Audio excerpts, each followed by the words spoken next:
Welcome back to Ranjini YouTube channel. KCET ವಿದ್ಯಾರ್ಥಿಗಳಿಗೆ ಒಂದು good news ಅಂತಲೇ ಹೇಳ್ಬೋದು. ಯಾಕೆ ಅಂತಂದರೆ ನಿಮಗೆ ಗ್ರೇಸ್ ಮಾರ್ಕ್ಸ್ ಸಿಗ್ತಾ ಇದೆ. ಯಾವುದೆಲ್ಲ ಕ್ವಶನ್ಸ್ಗೆ ಗ್ರೇಸ್ ಮಾರ್ಕ್ಸ್ ಸಿಗ್ತಾ ಇದೆ, ಹಾಗೆ ಎಷ್ಟು ಕ್ವಶನ್ಸಿಗೆ ಗ್ರೇಸ್ ಮಾರ್ಕ್ಸ್ ಸಿಗ್ತಾ ಇದೆ, ಪ್ರತಿಯೊಂದನ್ನು ಕೂಡ ಈ ಒಂದು ವಿಡಿಯೋದಲ್ಲಿ ನಿಮಗೆ ತಿಳಿಸ್ಕೊಡ್ತೀನಿ.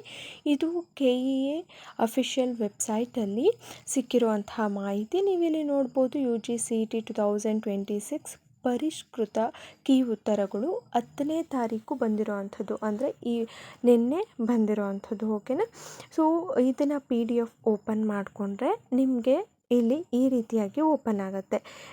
ಇಲ್ಲಿ ನೋಡ್ಬೋದು KEA ಕಡೆಯಿಂದ ಫಿಸಿಕ್ಸ್, ಕೆಮಿಸ್ಟ್ರಿ, ಮ್ಯಾಥಮೆಟಿಕ್ಸ್ ಹಾಗೆ ಬಯಾಲಜಿಗೆ ಕೀ ಆನ್ಸರನ್ನು ಬಿಟ್ಟಿದ್ರು 26ನೇ ತಾರೀಕು. ಹಾಗೆ 30ನೇ ತಾರೀಕು ಒಳಗಡೆ ಈ ಕೀ ಆನ್ಸರಿಗೆ ಏನಾದರೂ ಆಕ್ಷೇಪಣೆಯನ್ನು ಸಲ್ಲಿಸೋ ಹಾಗಿದ್ರೆ ಸಲ್ಲಿಸಬಹುದಾಯಿತು ವಿದ್ಯಾರ್ಥಿಗಳು. ಅದೇ ರೀತಿಯಾಗಿ ಅಭ್ಯರ್ಥಿಗಳು ಕೂಡ ಆಕ್ಷೇಪಣೆಯನ್ನು ಸಲ್ಲಿಸಿದ್ದಾರೆ. ಆ ಒಂದು ವಿಷಯಗಳ ಬಗ್ಗೆ ವಿಷಯದ ತಜ್ಞರು ಡಿಸ್ಕಸ್ ಮಾಡಿ ಈ ಒಂದು ಗ್ರೇಸ್ ಮಾರ್ಕ್ಸನ್ನು ನೀಡಿದ್ದಾರೆ. ಮೊದಲನೇದು ಬಂದು ಫಿಸಿಕ್ಸಲ್ಲಿ ನೀವಿಲ್ಲಿ ನೋಡ್ಬೋದು ವರ್ಷನ್ ಕೋಡ್ ಇದೆ. A1 A2 A3 A4 B1 B2 B3 B4 C1 C2 C3 C4 D1 D2 D3 D4 ಇದರಲ್ಲಿ ನಿಮ್ಮ ವರ್ಷನ್ ಕೋಡ್ ಯಾವುದಿರುತ್ತೆ ಅದನ್ನು ನೋಡ್ಕೊಳ್ಳಿ. ಓಕೆನಾ. ಸೊ ಇವಾಗ A1 ನಿಮ್ಮ ವರ್ಷನ್ ಕೋಡ್ ಇದೆ 13ನೇ ಕ್ವಶನ್ನು, A2 ಇದ್ದರೆ 21ನೇ ಕ್ವಶನ್, A3 ಇದ್ದರೆ 19ನೇ ಕ್ವಶನ್ನು. ಈ ರೀತಿಯಾಗಿ ಕ್ವಶನ್ ನಂಬರನ್ನು ನೋಡ್ಕೊಳ್ಬೇಕು. ಅದಕ್ಕೆ ಗ್ರೇಸ್ ಮಾರ್ಕ್ಸ್ ಸಿಗುತ್ತೆ. 26ನೇ ತಾರೀಕಲ್ಲಿ ಬಿಟ್ಟಿದ್ದಂತಹ ಕೀ ಆನ್ಸರ್ ಬಂದು B ಇತ್ತು, 2ನೇ ಆಪ್ಷನ್ ಇತ್ತು. ಈಗ ಅದಕ್ಕೆ ಗ್ರೇಸ್ ಮಾರ್ಕ್ಸ್ ಸಿಕ್ಕಿದೆ. ಅದೇ ರೀತಿ ಕೆಮಿಸ್ಟ್ರಿ ನಿಮ್ಮ ವರ್ಷನ್ ಕೋಡ್ ನೋಡ್ಕೊಳ್ಳಿ. A1 ಇದ್ದರೆ 48, A2 ಇದ್ದರೆ 56, A3 ಇದ್ದರೆ 54. ಈ ರೀತಿಯಾಗಿ ಕ್ವಶನ್ ನಂಬರ್ D4ವರೆಗೂ ಕೂಡ ವರ್ಷನ್ ಕೋಡಲ್ಲಿ ನೋಡ್ಕೊಳ್ಳಿ. ಸೊ ಈ ಕ್ವಶನ್ನಿಗೆ ಬಂದು 1ನೇ ಆಪ್ಷನನ್ನು ಕೊಟ್ಟಿದ್ರು ಕೀ ಆನ್ಸರಲ್ಲಿ. ಈಗ ಅದಕ್ಕೂ ಕೂಡ ಗ್ರೇಸ್ ಮಾರ್ಕ್ಸ್ ಸಿಗ್ತಾ ಇದೆ. ಹಾಗೆ ಬಯಾಲಜಿನಲ್ಲಿ ನಿಮ್ಮ ವರ್ಷನ್ ಕೋಡ್ ನೋಡ್ಕೊಳ್ಳಿ. ಅದಂತೆ ನಿಮ್ಮ ಕ್ವಶನ್ ನಂಬರ್ ಕೂಡ ನೋಡ್ಕೊಳ್ಳಿ. A1 ಇದ್ದರೆ 29, A2 ಇದ್ದರೆ 34, A3 ಇದ್ದರೆ 35. ಈ ರೀತಿಯಾಗಿ ನೋಡ್ಕೊಳ್ಳಿ. ಅದಕ್ಕೆ ಮುಂಚೆ 3ನೇ ಆಪ್ಷನ್ ಇತ್ತು.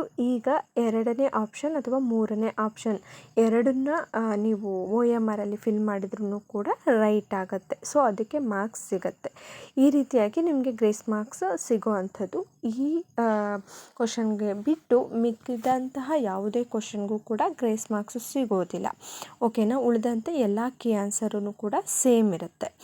ಹಾಗೆ ಇನ್ನೊಂದು ಇಲ್ಲಿ ಮೆನ್ಷನ್ ಮಾಡಿದರೆ ಗಣಿತಶಾಸ್ತ್ರ ಅಂದರೆ ಮ್ಯಾಥಮೆಟಿಕ್ಸಲ್ಲಿ ಯಾವುದೇ ರೀತಿಯಾದಂತಹ ಗ್ರೇಸ್ ಮಾರ್ಕ್ಸ್ಗಳು ಕೂಡ ಸಿಗೋದಿಲ್ಲ. 26ನೇ ತಾರೀಕು ಏನು ಕೀ ಆನ್ಸರ್ ಬಿಟ್ಟಿದ್ರು ಅದರಲ್ಲಿ ಏನಿತ್ತು ಅದೇ ಉತ್ತರಗಳನ್ನು ಪರಿಗಣಿಸಲಾಗತ್ತೆ.